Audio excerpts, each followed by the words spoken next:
A ver que vos conto de que vai este conto. Había dous nenos pijos con J falando na praia.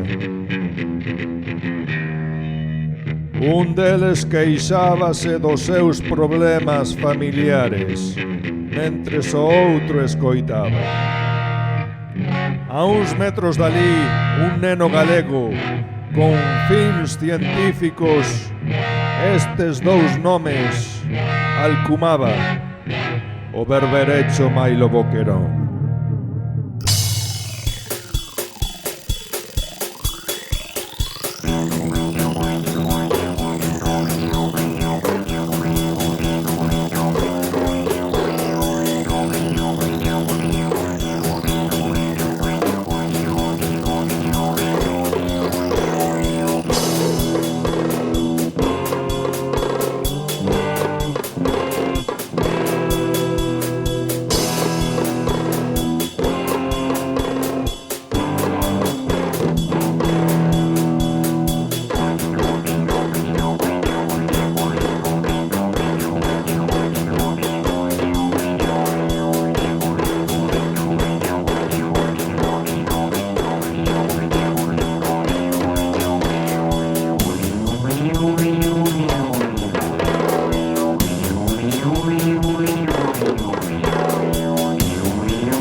O berberecho Mailo Boquerón, o berberecho Mailo Boquerón.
Berberecho Mailo Boquerón, berberecho Mailo Boquerón.